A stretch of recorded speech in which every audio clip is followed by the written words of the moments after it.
So hello everyone. सो आज हम लोग न्यू सेशन स्टार्ट करने वाले हैं क्लास 9 का, जो कि है साइंस। सबसे पहले हम लोग साइंस को कवर करेंगे चैप्टर 1, जो कि है बायोलॉजी का the fundamental unit of life, that is cell. Then उसके बाद हम लोग maths, physics, chemistry, social science, economics, ये सारा सिलेबस को कंप्लीट करेंगे। सो यहाँ पे हमारा जो फर्स्ट है वो है बायोलॉजी, जो कि चैप्टर 1 है। ये इंट्रोडक्शन पार्ट है, जो कि है पार्ट 1। सो यहाँ पे चैप्टर का नाम क्या है? The fundamental unit of life, जो कि होता है cell. And what do you mean by cell? Cell होता क्या है? Cell is the structural and functional unit of life. ठीक है। There are about 8.7 million of living organism, अगस्त 2011 रिपोर्ट एट, मतलब कि 8.7 मिलियन जो है लिविंग ऑर्गेनिज्म है। किस रिपोर्ट के अनुसार? जो कि है अगस्त 2011 में जो रिपोर्ट आया था उसके अनुसार।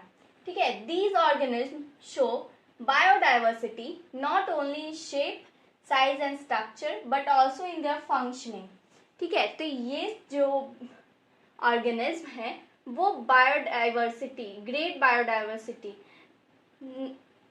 Not only in his shape, सिर्फ शेप में नहीं, साइज में, स्ट्रक्चर में और बहुत सारे फंक्शनिंग में। ठीक है।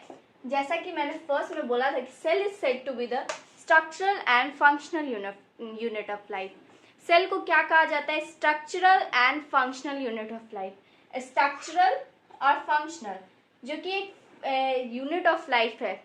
सबसे पहले क्या होता है कि सेल से क्या बना होता है? टिश्यू, टिश्यू से ऑर्गन सिस्टम, ऑर्गन से ऑर्गन सिस्टम और फिर ह्यूमन बॉडी। सो ये जो है उसका प्रोसेस होता है सेल का। Now next we learn about discovery of cell. Now let us know about who discover cell.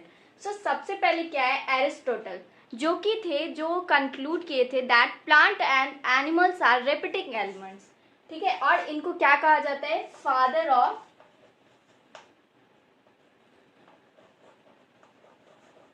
Biology. Aristotle को फादर ऑफ बायोलॉजी भी कहा जाता है। और ये कंक्लूड किए थे जो कि प्लांट और एनिमल जो है वो रिपीटिंग एलिमेंट्स है। अब Robert Hooke in a type of cell, ये क्या डिस्कवर किए थे? इनको ये जब है एक ट्री के बाग में इन्होंने कॉक सेल को देखा था। ठीक है। कॉक cell, it is a type of cell in bark of tree. ठीक है। ये बार्क में होता है।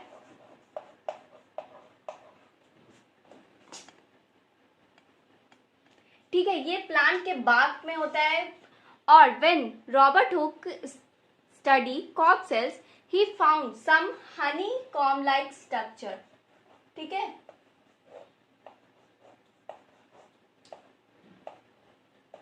उनको जो है जब उस कॉक सेल में उन्होंने डीपली उसको पढ़ा, सो उनको क्या मिला था वहां पे? Honey com like structure. वो जो सेल का स्ट्रक्चर था वो हनी कॉम लाइक स्ट्रक्चर था और उन्होंने इसको सेल नाम दिया। ठीक है। when he study he found some cork like structure, some honeycomb like structure and he named it cell। ठीक है। इन्होंने इसको सेल कहा। और ये जो सेल था वो क्या था? वो डेड सेल था, वो फ्री सेल नहीं था, वो डेड सेल था। एंड सेल मीन्स क्या होता है? Little room.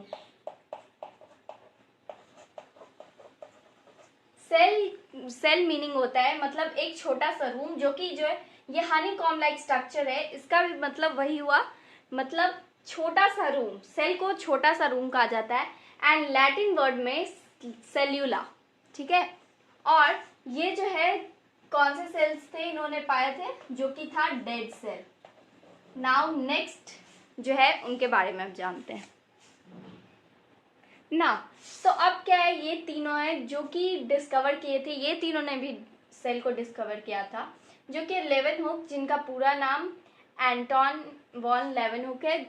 सो ये इन्होंने कब सेल डिस्कवर किया था? 1674 में। और he was the person who discovered free cells, जो कि कहाँ था? इन एक्वेटिक एनवायरमेंट, पानी में किया था। Now the next one is पुरकिंजी, जो कि he was the person who discovered protoplasm and cytoplasm, जो कि सेम थिंग है, वो आगे जाके हम लोग को पढ़ना है। देन रॉबर्ट ब्राउन इन्होंने सेल के ब्रेन की डिस्कवरी की थी, जो कि क्या था? न्यूक्लियस। और कब की थी? 1831 में। ठीक है, तो ये तीनों थे। अब हम लोग जानते हैं सेल थ्योरी के बारे में, जो कि 3 पर्सन्स ने की थी। ठीक है, और वो उन तीनों ने क्या क्या अपना सेल के बारे में, सेल का थ्योरी बताया था। 2 जो थे उन्होंने सेम थ्योरी को बताया था, उन्होंने बताया दूसरी तरह से, बट वो उसका एक ही थ्योरी निकला। एंड सेकेंड वन उन्होंने भी अलग थ्योरी बताया। नाउ अब हम लोग थ्योरीज को पढ़ते हैं। So these were the 3 important persons who discovered about cell theory. ठीक है, फर्स्ट है स्क्लेडन एंड स्वान। सो ये इन दोनों का फाइंडिंग सेम था। ठीक है, तो इन दोनों ने कौन सा थ्योरी दिया था? फर्स्ट थ्योरी जो था वो था all organism are composed of cell, मतलब जितने भी ऑर्गेनिज्म हैं वो सारे सेल से कंपोज्ड हैं। ठीक है, देन सेकेंड वन है R Virchow, third one sorry. So इन्होंने क्या बताया था? Cell existing from pre existing cell. इन्होंने सेल थ्योरी दिया था, but they find and said ओमनीसेल्युलर सेल्यूली,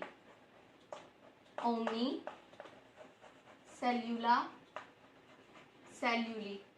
ठीक है, तो इसका मीनिंग ये है कि cell exist from pre existing cell, मतलब सेल जो है वो किस चीज से बनता है? Pre existing cell. सेल तो ऐसा तो नहीं होता है कि वो आसमान से आ जाता है। सेल जो है वो किस चीज से आता है? वो जो पुराना सेल होता है उसी सेल से फिर नया सेल बनता है। तो ये जो थ्योरी है उन्होंने दिया था। ठीक है, साइंटिस्ट लोग क्या होते हैं कि वो लोग कोई चीज पे रिसर्च करते हैं। सो सेल पे इन दोनों ने तो पहले बताया, बट उनके बाद इन्होंने बताया। ठीक है, they propounded and postulated the first theory of cell. ठीक है, इन दोनों ने प्रोपाउंड और पॉस्पुलेट किया था फर्स्ट सेल थ्योरी को, और जो सेकेंड सेल थ्योरी था वो इन्होंने किया था। अब आगे जाके थर्ड सेल थ्योरी भी बन सकता है, कोई साइंटिस्ट को दिमाग आ जाए कि उनको सेल थ्योरी निकालना है। ठीक है, so that's about the cell theory. ठीक है, अब हम लोग नेक्स्ट पार्ट में यूनिसेलुलर, मल्टी सेलुलर, इन सारे के बारे में हम लोग सेल के चैप्टर को और आगे अच्छे से जानेंगे। सो ये जो हमारा था इंट्रोडक्शन पार्ट था, जिसमें हम लोग ने सबसे पहले जाना कि सेल होता क्या है और सेल थ्योरी के बारे में जाना, और किन किन ने सेल को डिस्कवर किया था, और डेड सेल किसने, फ्री सेल किसने, क्या और किसने किस चीज़ को डिस्कवर किया था। So I hope you have understood all these topics. आप सबको समझ में आ गया होगा। Now thank you for today and subscribe for more videos and comment that you understand or not. आपको जो चीज़ नहीं समझ में आया होगा आप लोग कमेंट में ज़रूर बताइएगा, मैं पार्ट 2 में उसके बारे में डिस्कस करूँगी। So thank you for today and in सब के बारे में हम लोग ने फर्स्ट पार्ट में पढ़ा, देन उसके अगले पार्ट में हम सारे चैप्टर्स को डिस्कस करेंगे, सारे टॉपिक्स को। Thank you for today.